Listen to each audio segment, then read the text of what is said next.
ఇంగ్లాండ్‌తో జరిగిన వన్‌డే సిరీస్‌ను భారత్ 2-1 తేడాతో కోల్పోయినప్పటికీ టీమిండియా మాజీ కెప్టెన్ రోహిత్ శర్మ తన భవిష్యత్తుపై వస్తున్న ఊహాగానాలను గట్టిగా తిప్పికొట్టాడు. లార్డ్స్ వేదికగా జరిగిన నిర్ణయాత్మక మూడో వన్డేలో భారత్ 27 పరుగుల తేడాతో ఓటమి పాలైంది. ఈ మ్యాచ్‌లో రోహిత్ చారిత్రక శతకం సాధించినా జట్టును గెలిపించలేకపోయాడు. మ్యాచ్ తర్వాత తన కెరీర్‌పై వస్తున్న విమర్శలపై స్పందిస్తూ బయట జరిగే ప్రచారాన్ని తాను అస్సలు పట్టించుకోనని, జట్టు విజయానికి దోహదపడటమే తన ఏకైక లక్ష్యమని స్పష్టం చేశాడు.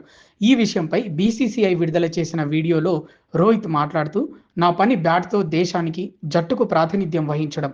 నేను అరంగేట్రం చేసినప్పటి నుంచి ఇదే నాకు చెప్పారు. అదే చేస్తున్నాను" అని అన్నాడు. "నేను క్రికెట్‌లోకి వచ్చినప్పటి నుంచి బయట గోల ఉంది. నేను ఆడేంత వరకు ఇది ఇలాగే ఉంటుంది. కాబట్టి దాన్ని నేను పెద్దగా పట్టించుకోను" అని అన్నాడు. "నేను మైదానంలో ఏం చేస్తున్నాననేదే ముఖ్యం. జట్టు విజయానికి నా వంతు కృషి చేయడానికే ప్రయత్నిస్తాను" అని తేల్చి చెప్పాడు. "ప్రస్తుతం నా దృష్టంతా దానిపైనే ఉందని, బయట గోల లేకపోతే అసలు మజానే ఉండదన్నాడు. నా పని మైదానం లోపల, వారి పని బయట.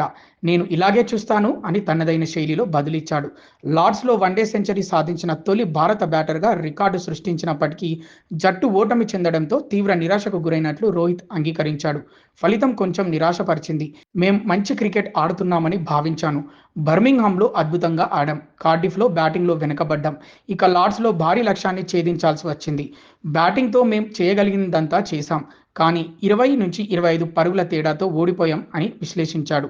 ఇక భారత బౌలింగ్ విభాగం గురించి మాట్లాడుతూ, బౌలర్లకు అంతర్జాతీయ వన్‌డే అనుభవం తక్కువగా ఉందని, వారికి కొంత సమయం ఇవ్వాలని కోరాడు. ఈ సిరీస్ ఓటమిని ఒక పాఠంగా తీసుకొని భవిష్యత్తులో ఇలాంటి పరిస్థితులు ఎదురైనప్పుడు మెరుగ్గా రాణించాలని ఆశిస్తున్నట్లు తెలిపాడు.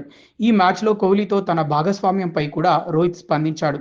ఈ జోడీ వన్డేల్లో 21వ సెంచరీ భాగస్వామ్యాన్ని నమోదు చేసింది. సచిన్, గంగూలీ తర్వాత అత్యధిక సెంచరీ భాగస్వామ్యాలు నెలకొల్పిన భారత జోడీగా వీరు నిలిచారు. అలాగే 400 అంతర్జాతీయ మ్యాచ్లు కలిసి ఆడిన తొలి భారత ద్వయంగా రికార్డు సృష్టించారు. కోహ్లీతో కలిసి బ్యాటింగ్ చేయడం ఎప్పుడూ ఆనందాన్నిస్తుందని, ఒకరి ఆటను మరొకరం బాగా అర్థం చేసుకుంటామని రోహిత్ చెప్పాడు. చివరిగా ఇంగ్లాండ్‌లో ఆడటాన్ని తాను ఎంతగానో ఇష్టపడతానని రోహిత్ అన్నాడు. "ఇక్కడి వాతావరణం, పిచ్లు ఆటగాడికి సవాలు విసురుతాయని, అప్పుడే ఆటగాడిగా ఎదుగుతామని" అన్నాడు. "వ్యక్తిగత ప్రదర్శనల కంటే జట్టుగా, సమిష్టిగా రాణించడం చాలా అవసరమని, ఇకపై దానిపైనే దృష్టి సారిస్తామని" రోహిత్ స్పష్టం చేశాడు.